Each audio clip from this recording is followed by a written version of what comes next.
2020 changed the trajectory of my life forever. I was 24, succeeding in a job that offered huge financial reward, yet I was unhappy and unfulfilled. My chronic illness, cystic fibrosis, had caused my lungs to bleed, and it left me in a hospital bed.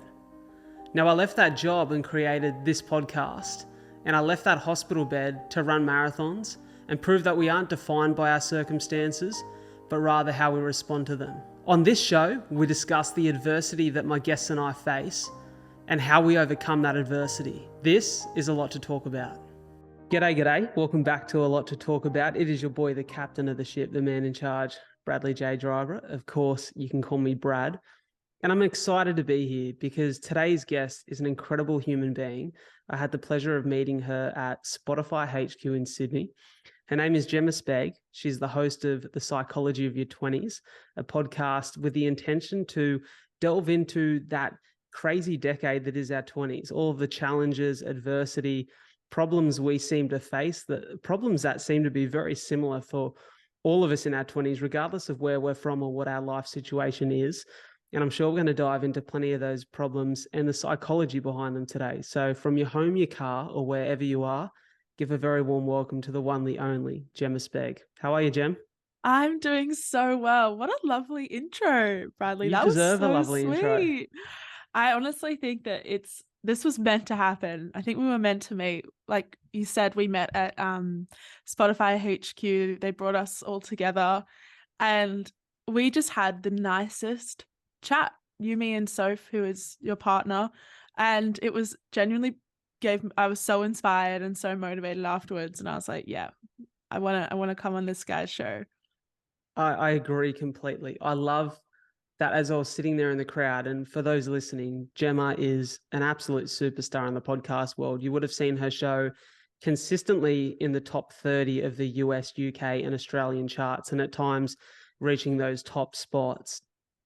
You've got over 10 million listeners, which is absolutely insane and so exciting. And I love your show. I've been listening to it lately. Soph and I have been enjoying the apps as we're driving around or buzzing around the house with your bloody soothing voice in the background. I wish I sounded like you do. And the thing that stood out to me is as I sat in the crowd and listened to you share your story on stage and what has worked for you in building your show, I just recognized this sense of authenticity, which we spoke about. And it's what I connected with, because the reason I started my show was because I had this deep burning desire and passion to uplift and inspire people because of my lived experience. And I could sense that for all the challenges you'd faced in your 20's, you wanted to speak on that and then use your background and understanding of psychology. There you go. There's my bloody pronunciation going down the drain. Your background of psychology, linking that to these experiences. And so I want to dive into that today. Why did you start the show? And was there any, I know the answer to this question, but was there any hopes or dreams for where this was going to go? Yes, such a great question. I think I'll start with that first one. Like, why did I start the show? I was having these incredible conversations with my friends. I studied psychology at university, and it was one of those things where I was like, there is so much within this discipline that is inaccessible to the everyday person, and it shouldn't be. There are so many theories, so many amazing ideas that can apply so much to our lives, but people don't really think about them. I think the other thing was that there's this huge misconception around psychology is only really for people who have mental ill health or have mental health conditions, which is, I really don't think the case or should ever have been the case, and it definitely isn't the case anymore. Psychology is applicable to every element and facet of our lives, from simple things or things that we think of as simple, like a breakup or hating your job, those kind of universal experiences of our 20's, to those kind of deeper, more severe cases of mental ill health. So that was really why I started it. I was having these amazing conversations and I was like, people need to know this stuff. There's so much here that can help people. So why don't I just do it? And yeah, it's really interesting that you say, like, did I have any ambitions when I began?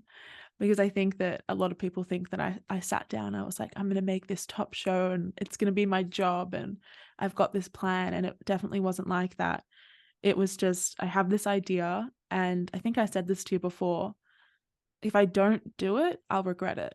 And I think much like yourself, you quit your job to do this. It's incredible. But when you have a really good idea, you can't sit on it because someone else will have it. And I just am someone who isn't patient and was like, let's just get it done. Let's just start. And once the first episode's out, it's out. And I really didn't expect so many people to care or to like it or to listen every week. That was just, I think, one of the great blessings of being able to be authentic and just put myself out there. Why do you think that we all face so many and very similar challenges in our 20s? What is it about this decade that is so tough for us to navigate? Oh my gosh, I love answering this question. I think that this is one of the first generations in which adulthood no longer starts at like 18. Like it does in some senses, but a lot of those key life milestones are moving later and later, right? Like most people aren't getting married at 21 anymore. They're not having their first children at 23. There's a recession coming in. Most people aren't homeowners by the time they're 21 as our parents or grandparents were. But it's also this period, like beyond that kind of social and cultural context, there's this period of our lives, this like period of time where our brains are still developing. We're going through all of these crazy milestones. Sorry, the dog's coming up here. Bradley's so sorry. We like, no, that's right. We love a fur friend on a lot to talk about. Don't know what he's up to. Oh, there he is. Hey, buddy. But it's also this thing where it's like your brain is going through this insane period of development. I think a lot of people think that, by the time you've gone through childhood, everything's kind of in place, right? Everything's kind of developed. There's no more growth. But that is so not the case. There is so much growth and development that does happen in our 20s, and it's incredibly remarkable and incredibly profound. And whilst that's happening, we're going through, like I said, massive milestones, massive emotional milestones. It's probably for a lot of us the first time that we experience heartache. It's the first time that we have responsibilities and that we do the wrong thing. We hurt people and we are hurt ourselves. We experience grief. And I think there's a lot of confusion that's very much part of this experience and built into the fabric of this decade. Yeah, it's such a good point, isn't it? It's, I think about my 20s and so much has changed. I'm 26 now, 27 in a few weeks. Happy birthday. And thank you. And it's funny because Soph said to me the other night, we're sitting on the lounge and she said, far out, 27, we're talking about my birthday and what we're going to do with the family. And she said, how do you feel about that? And I said, you know what? I feel all the better for knowing that I have her in my life. I think one of the biggest challenges for the longest time was this expectation that in our 20s, we're supposed to find the person we love and we're supposed to settle into a relationship with that person.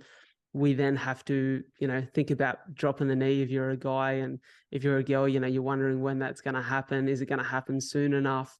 Because it's happening for all of my friends. And then, then we have to get married in order to then buy a home. And then we have to have that home so that we can have kids before we're 30. Like it's these massive life milestones that are also massive financial commitments. And we feel this pressure to, well, if I'm going to make the money to be able to put a ring on my partner's finger, if I'm going to make the money to then go and get a loan so we can have a home and we can have a wedding and then bring children into the world, man, I need to have my dream job too. And so there's all these stresses that at one time are weighing on our shoulders. And for me, as I've sat and thought about, I feel much better about those things now because I've been lucky enough to meet the person I want to spend the rest of my life with and have kids with. But I think for a long time, I felt the pressure of these challenges because of one thing, and it was this comparison. Comparison is the thief of joy. We've all heard that quote. And it is so true because as we look at the world around us, it's really hard not to notice the highlight reels on Instagram and TikTok that really push everything that you think you're not in your face. Yeah. I have to ask, has Soph come on the show yet? She hasn't. Soph is a Oh, little camera shy. She's oh my for gosh. for the absolute angel she is. You know what she's like. She's just a gorgeous, radiating Is human so being. lovely. And She needs to come she on. does not love the limelight of the camera. She likes to be we call her producer Soph Yeah. because she likes to sit behind the camera and just listen and observe. And I'll have to have her on one day. We've spoken about when we'll do a full reveal and discussion episode with Soph. I would love to see that. And I think it's such a testament. Like, I'm just hyping up your girlfriend here. I think she's amazing. I was like, she's literally one of the sweetest people ever. But I think it's so lovely that you found this, you found the one. And that's like such a beautiful thing. Um, I think I was talking about this with a friend the other day. I posted something like about it. There is so much pressure though, and I'm sure you felt this before you met her, that like in order for the rest of your life to begin, you need to have found the person you want to live it with. And I don't really think that's the case anymore, or at least like it's not like by the time you're 30, like your life is over if you're not married. There used to be such a traditional pathway through life where it was exactly as you described, like these milestones that had to happen in consecutive order, and they were very linear, and you ticked them off and you moved to the next. And in many ways that made life a lot simpler, right? Because there Mm. was a blueprint, there was a pattern, there was a way to do things. And now I think a lot of people are pushing back at that and saying that, like I'm going to quit my job. I'm going to quit my well-paying job to try something new, to really share a story, to be creative, because we're no longer in some ways constrained by a lot of these expectations for how we should live our lives. That's something I really try and promote on my show, being like, you have agency. Like your 20s should be about falling in love and making mistakes and doing things a little bit differently and growing and learning and being authentic to what you want to do. And I just think it's such an important message, especially when we think about some of the pressures that we do face to do things a certain way. Yeah, it is so true that the pressure at times can just be debilitating. And Yeah. I think the pressure for a lot of people causes this procrastination where they're scared to make any decision because they think that it's going to be the wrong one. And I think you've just got to reside to the fact that, like you said, you have to grant yourself the permission to make mistakes in this decade of your life. And you're going to make mistakes in every decade of your life. I think that is just part of being a human being. But we're so wrapped up in, like I said before, this comparison and this Mm. desire, this innate desire to be perfect, which is just such a myth. There is no such thing. But I just wonder why so many of us do compare. Do you think is it an issue of self-acceptance and insecurity? Okay, so I am so fascinated by social comparison. And as we talk about, like, there's so much psychology behind this that I think people don't understand. Social comparison is actually really, really normal and natural in some ways. So obviously we are pack animals. Mm, And evolutionarily, we needed to understand what the other members of our group were doing in order to conform and therefore survive. Because if we were doing things differently to how the norm was, we would be kicked out of the group, lowering our chances of survival. That's like the basic evolutionary argument. And essentially, what that meant was back, you know, ages ago, when our brains were really forming into the brains that us as humans still have now, there were these instincts, and one of them was to be able to look at other members of the pack, of the community, and judge our behavior against theirs to set a standard for how we should act. That part of our brain, that instinct, is still very much present. And that's where comparison comes from. And there's upward comparison and there's downward comparison. Upward comparison is really, really useful. So this is where you look at someone you really admire and you're like, wow, they're incredible.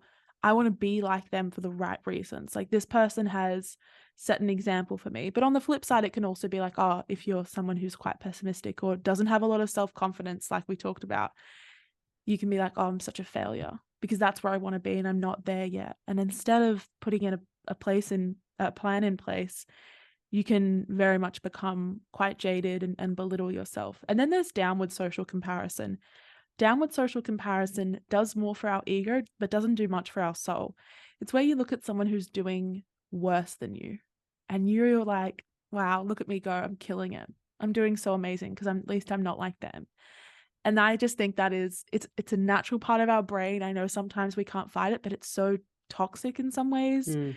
to be dependent on someone else's lack of success or someone else doing worse than you in order to get a self-esteem hit.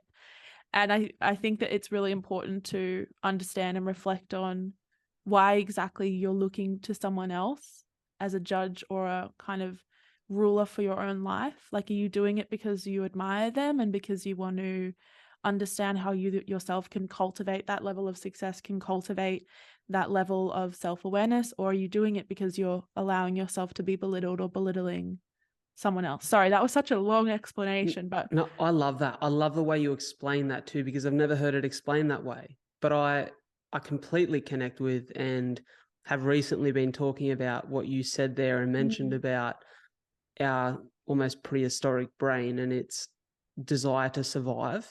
yeah, And we spoke about this on a recent episode of the pod with two of my best mates.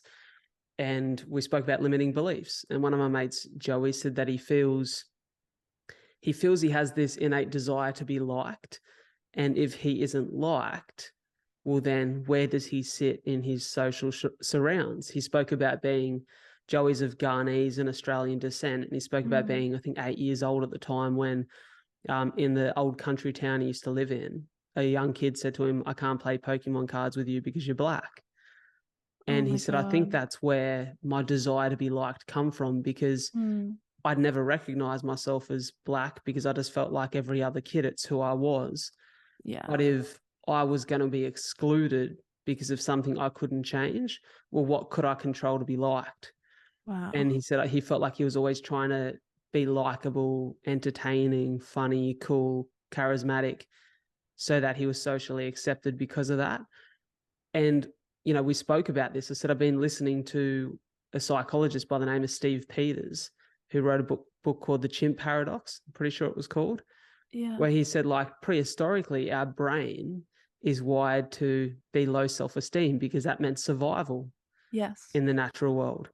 And I found that really interesting. And he said, you have to forgive yourself for that innate desire to survive, but then almost grant yourself permission to thrive, because we don't live in that world anymore. Yeah.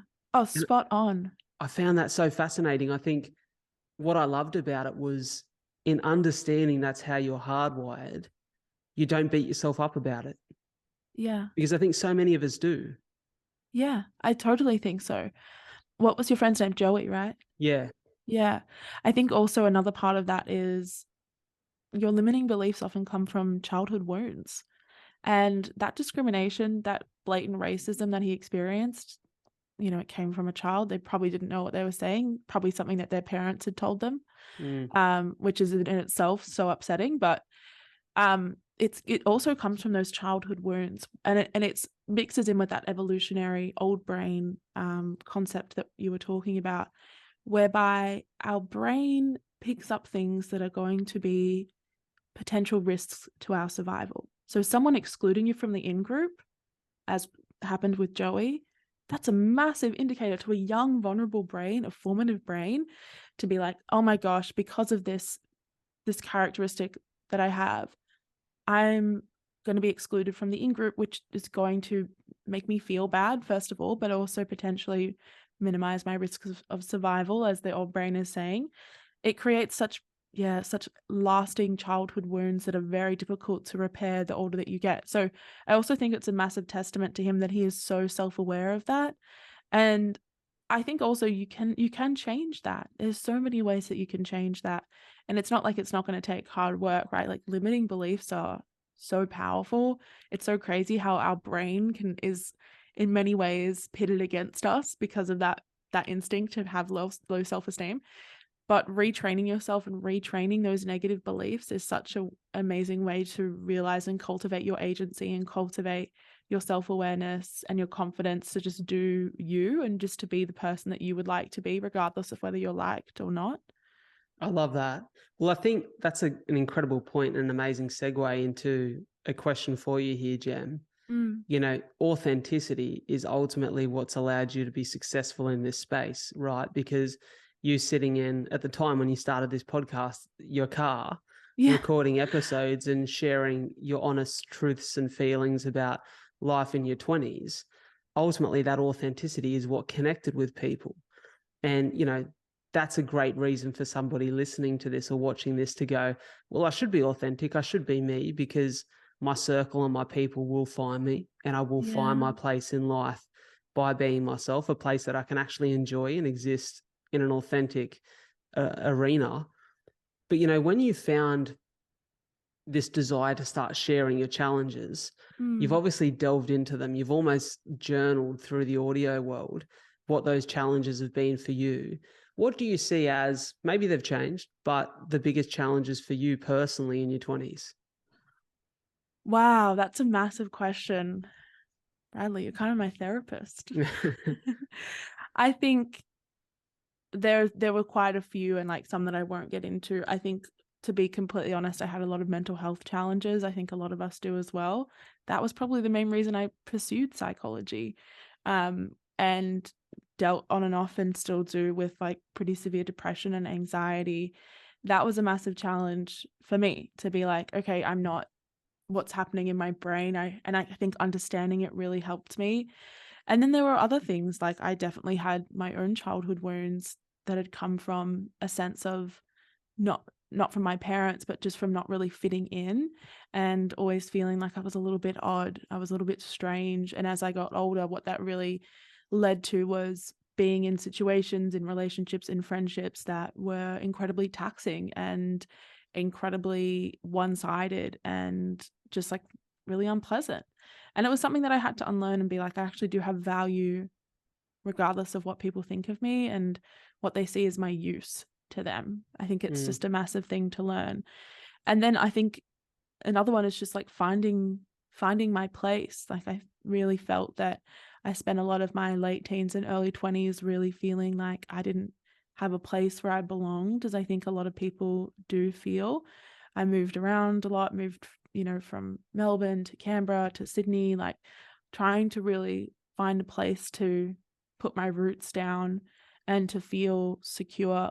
And I don't know, it's kind of emotional. Like this last year, I've just really come into that sense of that place of security, a place of like, I've got, like an amazing therapist. I've got an amazing kind of approach to my mental health. I've never been better, which is like insane to think of. Like 2 years ago, to be completely honest, like I was like genuinely in hospital. I was so unwell because I was like, couldn't figure out how to stop the thoughts in my head, couldn't figure out how to make myself better.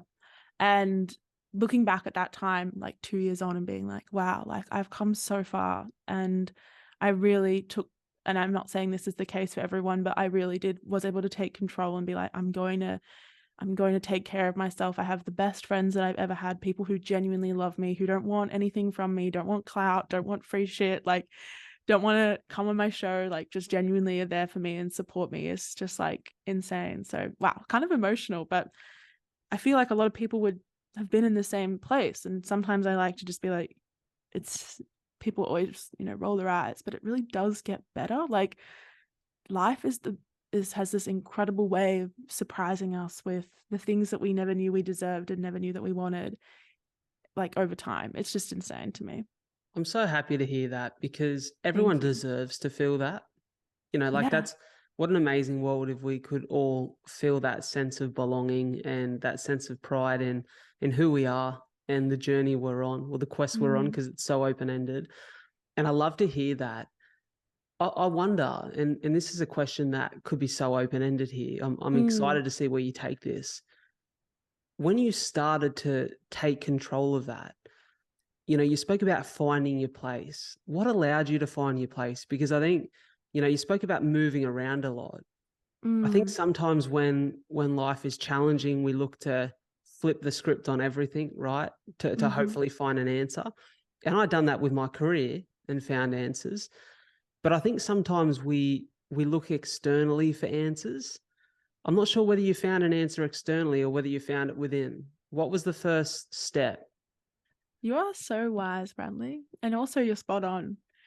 I have there's this crazy thing, right, where and I'm going to bring in another psychological concept here because I think it explains it.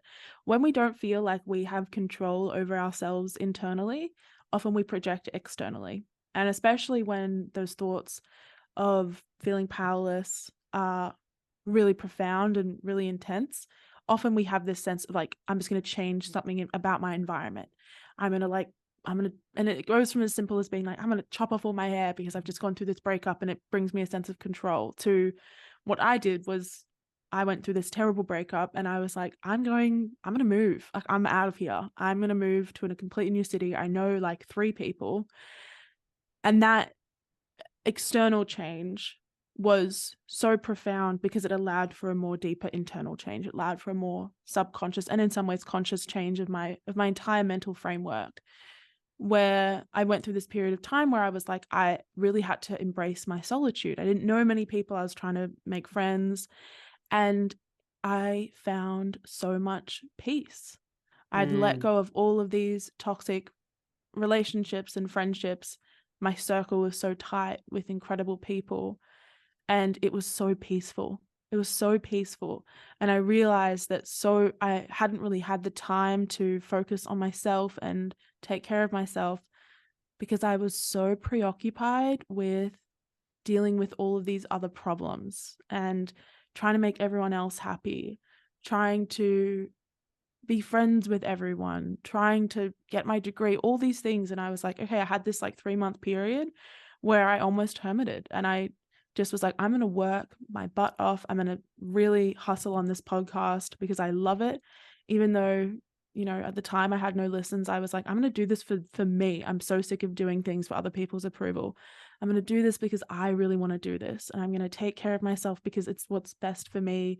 And I'm going to let go of all of those other things that do not have a place in my life, even if it means hurting someone's feelings, even if it means disappointing people. And I think that was like, it's that mixture of like, yeah, the external thing was the catalyst, but it really did allow me to do the internal work that I think a lot of us put off. And mm. then it kind of all crumbles, right? Like, that's what happened. I've been putting it off. And the next thing you know, I was like, oh, I'm really unwell. So yeah, it's a great question. You know what? I'm gonna go and share a little bit from my end here because I resonate Please. so much with that.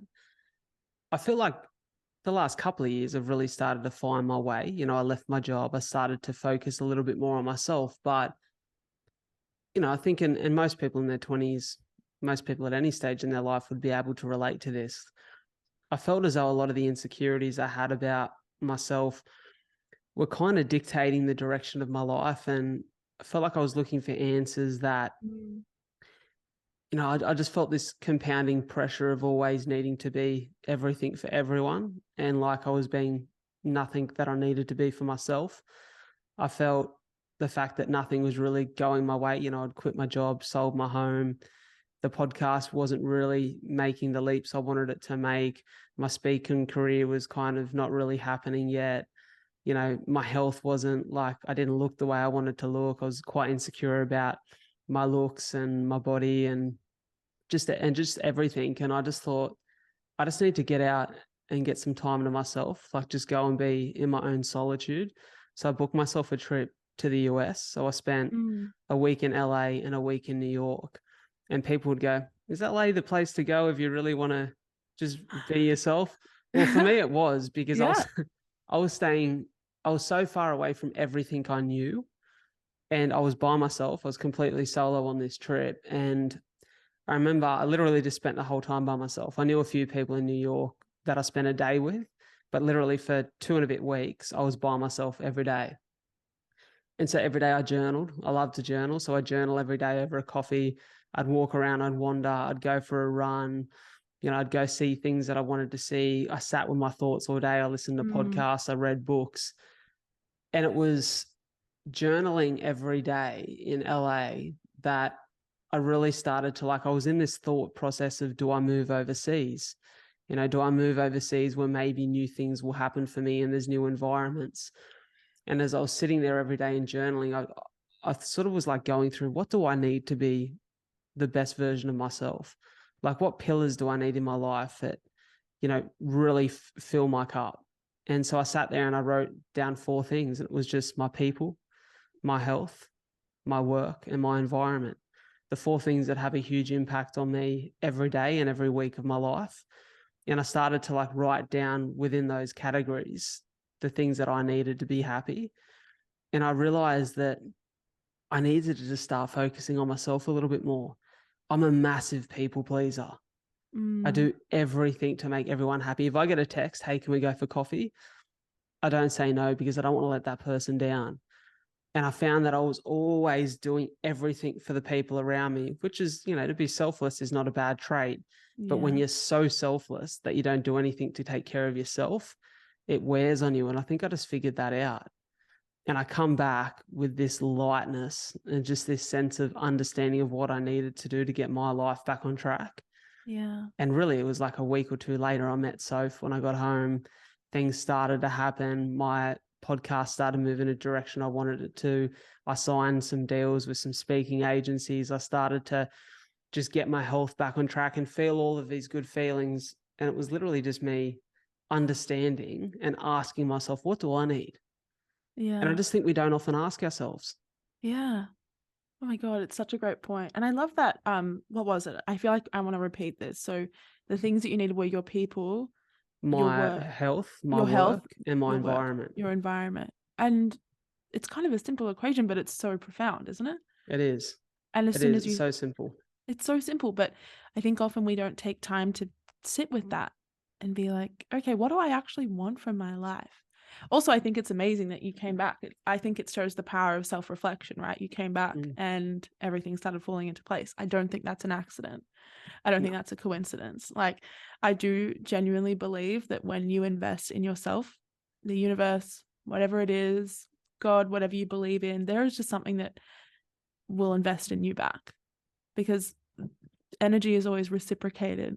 I just really do believe it. So I know it sounds a bit wishy-washy. People always are like, that has no psychological facts behind it. And I'm like, it does though, because the way that you approach life, your kind of attitude towards life, that has a way of unlocking certain things.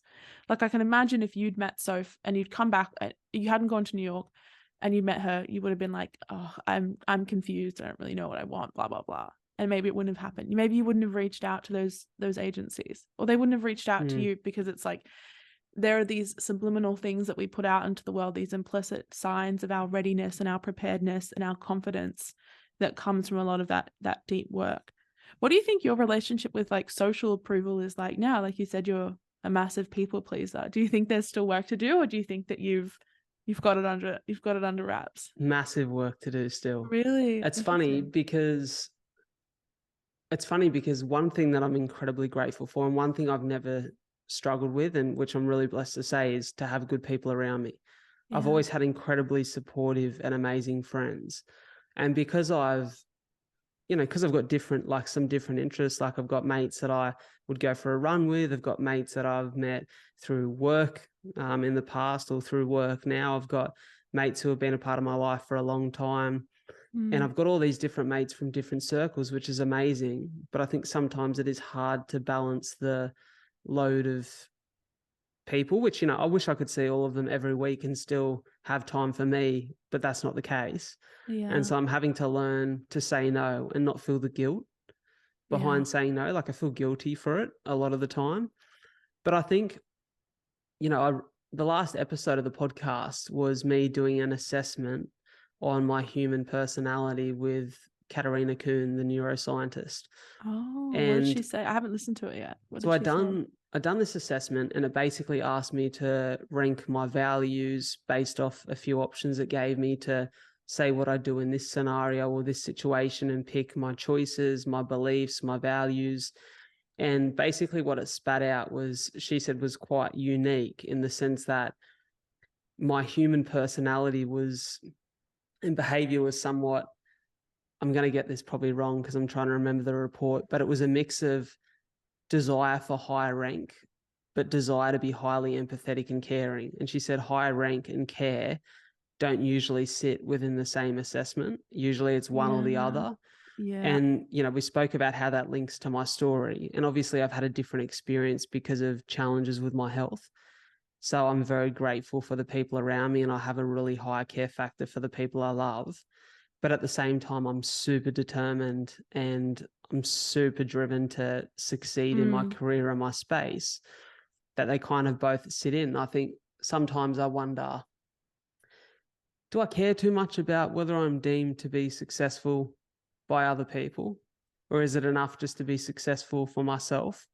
yeah. And, I sit with that and I don't really know the answer to that, to be honest with you. I'd like to think that it's all for myself because I love this and I feel like it's attached to my purpose. But I think there's an element where I don't want to be famous, but I want people to go, oh man, he's like a great storyteller and he's good at what he does. Like Yeah. I like the idea of being recognized for that. And I don't know where that sits and whether that can be healthy or unhealthy. And I'd be interested to hear your thoughts on this. Mm. But I've I just been think, writing it down right now. I'm like, yeah, I think it's very interesting, isn't it? Because it's sort of natural that if you succeed in this space, you get some recognition. yeah, you do. But I think what's interesting for me from what you said is that it's not for validation. No, Like, definitely not. which is the big factor here. Because you're not looking to other people to validate you. Like you're like, Mm, I would be doing this. Like a question I always ask myself when I'm like, am I actually doing this because I like it or because of pressure, because I'm in too deep, or because I like the response that I'm getting is like, would I still be doing this if no one was listening? mm. And the answer is yes. And I think the answer for you is yes as well. Like Well, I sold my house and quit my job when no one was listening. So. exactly. Exactly. Because it wasn't for validation. It was because you have this amazing mix, as you said, of empathy and ambition. And I don't think like, I think it's different to being like, oh, I'm ambitious and I'm cutthroat, or Mm, I'm ambitious and I'm narcissistic, or I have this need for like approval from others. Like, I think you're doing it for much more sincere reasons, which is like, I don't think it's a bad thing to recognize when you've got a good story and recognize when you have a gift and a talent. And that's something that you have, right? You're able to inspire people. Like we've literally, before this call, we'd spoken for probably less than 30 minutes. mm. And it completely changed my outlook on so many things. And it wasn't like you were even on a podium. We were just having like a one-on-one chat. And it was so inspiring because you have this gift, right? So I I don't know. appreciate that. Well, I just think it's so true. And I would hate for you to be like, oh, I also think this is really interesting. There's this theory, and I know we haven't, like, there's no way I'm suggesting you're a narcissist, but it's really interesting because when people are like, oh, am I a narcissist? If you ask yourself that question, you're not a narcissist. In the same way it used to be like, oh, am I doing this for the right reasons? Or asking yourself those questions like, oh, am I just doing this because I want to be famous? If you're asking yourself that question, the answer is probably no, because people who are doing things for in a one-track mind and for one reason and for very selfish reasons don't have the self-awareness to sit back and ask themselves those questions. Mm. So I just think that's such an interesting. I hope that kind of makes you feel better. I'm It not trying to does. feel better, It but yeah. does. And I think you hit the nail on the head with the self-awareness, because I think that's a big part of it. And I recognize that probably one of the biggest challenges for me for the longest time was, I said, like insecurity around my looks. Mm, And, sort of growing up through my teens, I really struggled with my skin. I used to get quite bad cystic acne. And that used to just, like, I was a really confident, like confidence up here, I like love through that. the roof, loved it. But then the minute that my skin broke out, Mm, confidence just dropped below zero. mm, I'd shell up, sort of hide away, wouldn't put my personality out there, didn't want to be seen, recognized. I didn't want people to know I was in the room. I'd prefer to just go unnoticed. And so I yeah. went through these weird periods where like my confidence would fluctuate.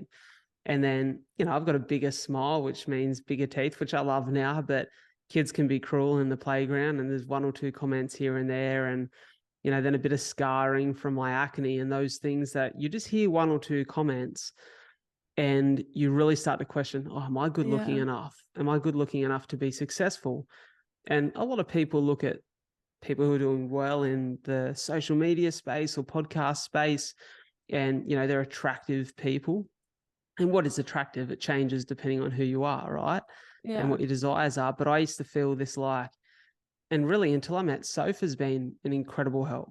She's so loving, caring, and kind, and just makes me feel just so incredible for who I am as a human being, not for the way that I look.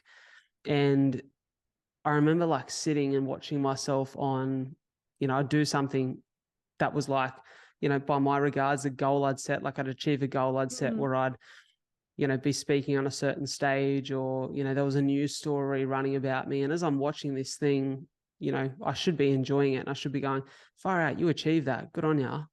But I'm Yeah. going, oh, far out. Look at how bad my teeth look there. Or, God, look at that pimple on my skin. And I Mm. could never enjoy it. And I've just gotten to the point now where I realize that that held me back from enjoying so much of my life. Yeah. I don't want to live like that. I Yeah. just want to embrace me for who I am and enjoy it. And life's to be enjoyed. Allowing your insecurities to have a hold of whether you embrace, enjoy, really get the most out of life. Yeah. The only thing you're doing, and I've got this quote, I'm going to put it in my notes the other day because I it's need to about hear to me. it. I want to read it. I heard Oprah Winfrey talking about it.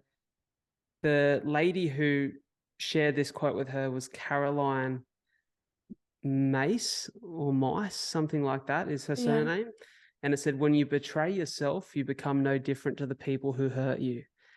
And I was like, whoa, isn't that Oh profound? my gosh. Wait, And that's how, I need to write that down as well at some stage. yeah, it's big. Oh, So when you betray yourself, you know better than the people who hurt you. And I yeah. feel like that was just the perfect conclusion on the time that I spent allowing my insecurity to rule my life. And don't be wrong, Yeah. I've not overcome it. There's still some insecurity there. But I feel like I'm getting better at just embracing the fact of I am who I am. I look the way that Yeah. I do. I don't want to change it. I love who I am as a human being. Like I love my soul and I love the way that my mind works. And, I just want to enjoy life and it shouldn't hold me back. It shouldn't hold me back from feeling loved in my relationship. It shouldn't hold me back from sharing the gift that I believe I have with the world. And Yeah. I think in our 20s, it's such a struggle. And it comes back Oh, to that yeah. comparison thing. Yeah, it does. And I think also it comes back to this sense of like when we're in our 20s, we haven't really fully formed our identities yet. Mm. So things at a surface level, like our looks, are really easy to invest in and to be like, this is what matters because we don't feel that we have the sense of wisdom, or we have a skill, or we have something that we really believe in or that we give to the world. So it's interesting to me that it was like, okay, when you met an amazing partner, when you started sharing more of your story, suddenly it kind of flips. Mm. Because it's like, actually, my identity is no longer just reliant on my physical appearance anymore. It's reliant, or it's more founded on something that's deeper and more internal. It's about the love I have, the love I share. But I also have this beautiful quote that I love to think of, because I think I've had my own insecurities around how I look. I've definitely grown out of it now. And I'm like, and this quote is one that I always think of, it's from Roald Dahl, which is super strange. It's from the book The Twits, which I don't know if it's still politically Loved that correct, as a kid. but it's a good book, right? As a kid, I love that book. And there's this one thing they say, and it just has always stuck with me, where it's like, you can be the most beautiful person in the world, but if you think ugly thoughts and you think poorly of others, you'll always look ugly. Most beautiful, like, or you could be, as we call it, the most ugly person in the world. Physically, you could be completely against beauty standards. But if you think positive thoughts, if you're a good person, if you care about others and about nature and about the world and you're empathetic, you will never be ugly, because that shines out of you more than any physical beauty does. And I just think that is such a massive part of my value set now. I love that. And like, it's nice to take care of yourself, right? And to look great and you feel confident, but I just feel like I find more confidence in being able to make other people feel good about themselves. And I think you're the same in many ways. 100%. And I think just, recognizing that it's important to take care of your health, like you said. It's important to have, that desire, or that put that effort into like looking after ourselves, because you want to be healthy internally. Yeah. And being healthy internally is an important part of being able to enjoy life too, because you don't want to be sick. Your health is a real priority, and it should be. But I think you don't have to go to the gym or run or eat all the time because you're thinking about the way that you look. And I Yeah. recognize that that was a big issue for a lot of years, and still for some cases is for me. Like I asked myself the question the other week, am I still running 50 Ks a week because I think it'll make me look a certain way, or because I enjoy the way it makes me feel, because I enjoy the way that I perform when I'm working? And I was like, oh, maybe I need to take a step back for a minute and just run whatever Yeah. feels enjoyable and makes me feel topped up mentally, and look after my body a bit more. I think Yeah. looks become too much of a priority for us in our 20s. Yes. And also, when, like I said, when you've got other things to worry about, they kind of slip off because we realize that they're not the most important thing. And I think it's one of those things also, you're going to get older. You're going to change. Your body's going to change. You're going to look different. Perhaps you're going to feel different as well. But cultivating your identity and cultivating things that you're proud of and caring about others, that literally never goes out of style. That's not trendy. Like, that's not a certain haircut. That's not certain clothes or a certain physique that's popular at the moment. Like, it's evergreen. It's everlasting. So I just always say that to people who ask me for my advice on it. I think it's such an important thing to remember. Can I get you to delve into that a little bit more? Because I think it's a really good point. Cultivating your identity. What would Yeah. you say cultivating your identity would look like for someone who goes, well, I don't know who I am? Yeah. I talk about this a lot. Identity is made up of a lot of different facets, right? So it's like it's kind of, you want to think about it as like a triangle. The bottom is like things like your value set. And I'm talking about like the deep foundational parts of what you truly believe. And then there's things like culture and family. Then there's things like context, friends, and then also kind of all in that middle range, like activities, job, hobbies, things that are like accolades, university, those kind of social things that determine your community and determine kind of your path through life. And at the top is things like physical appearance. But look at the very bottom one. Those top pillars, they have nothing to rest on if you don't understand your values. And if you don't understand deep down what you truly believe and what you want. So there's this exercise I get people to do quite a bit, and then I tell people that I think is really valuable. And it's to sit down and think about what are my 5 core values? And it's really hard. It's a hard exercise to do. You can be like, oh yeah, honesty, intelligence, yeah. But then when you really think about it, you've only got 5, and I want you to really choose them. And you have to really sit with it and be like, okay, what are these? And then take them with you through life. And you'll find that when you are more aware of what really drives you and what motivates you and what you care about, decisions become a lot easier. You're able to seek out the things that you really love doing. And then another part of that is like understanding your motivation and your ambition. And it kind of flows from your value set, but what you care about. There's no point going into investment banking and trying to make a fuck ton of money and be super rich if what you care about is family, because you're not going to have time to spend with your family. You're not going to have time to spend with the family that you've created, like your friends. And you'll find that there's a natural friction and you'll be unhappy. So it's about deciding how your actions can really come and almost drag from your value set.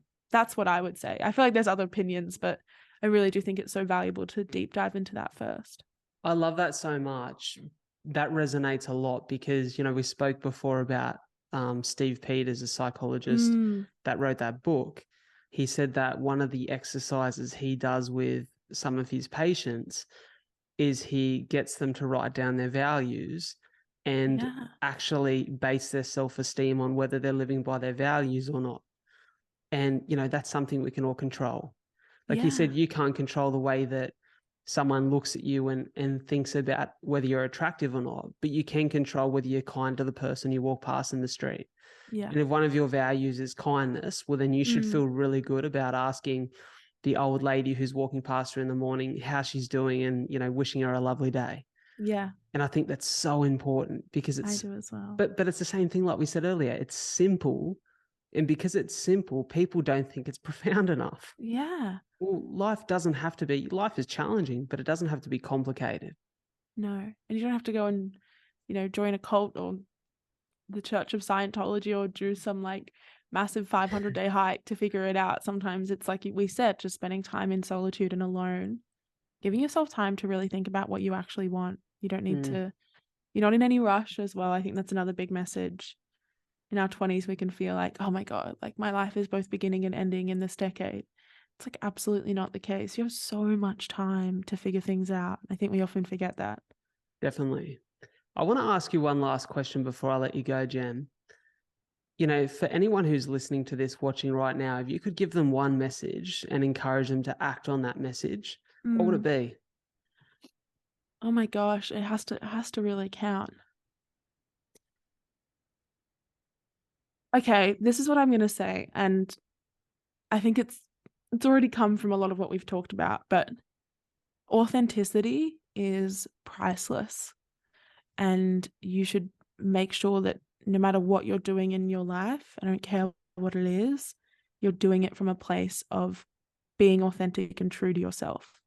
I would not be where I am today, Bradley. I don't think you would be either if I had let myself make decisions from a place that was inauthentic. And it's worth its weight in gold to just be exactly who you are in everything that you do. I absolutely love that. You are incredibly authentic, Jem. I've just Thanks. loved meeting you, connecting with you, learning from you, because there's so much that I can learn from, you know, someone like yourself who's doing amazing in this field, but doing amazing because you are being who you are, being authentic. So Thank it's been you. an absolute pleasure. I'm going to make sure that for everyone watching, listening here today, all of Gemma's social tags, her show on Spotify and Apple will all be linked in the description. I really encourage everyone to go and listen to it because it's bloody incredible. I've enjoyed so much being a fan of your show and a fan of you. So thank you so much for being on A Lot to Talk About. Oh my gosh, it was my pleasure. This is one of the best chats I've had in a little while. So thanks, Bradley. You're an amazing interviewer. No, You're you're too kind. incredible. You're too kind. I Incredible. can't wait to do the reverse on your show next week. Yeah, exactly. You guys better watch out. Bradley's going to come on and share so much of his wisdom. I don't know how much of it will be intelligent psychology, but it'll be a bit of storytelling. It'll be a bit of fun. Oh, I love that. Thank you so much for tuning into another episode of A Lot to Talk About. It means the world that you guys are in my corner, that you continue to listen to the show every week.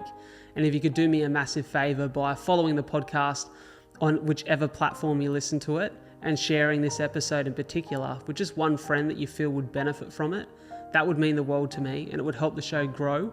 The more the show grows, the bigger the guests we get on, the more that we can do, and the more we can share and support you guys, the listeners, the viewers of the show. Before I go, I want to pay my respects and recognise the traditional custodians of the land on which we meet and record this podcast. The Aboriginal culture has such a rich history in storytelling, and as a passionate storyteller, I really hope that the stories we share and connect with on the show can allow the many cultures that now call this beautiful land Australia their home to come together and continue to respect the stories and the culture that make this the land it is today. Thank you so much for tuning into A Lot to Talk About. I'll catch you next week.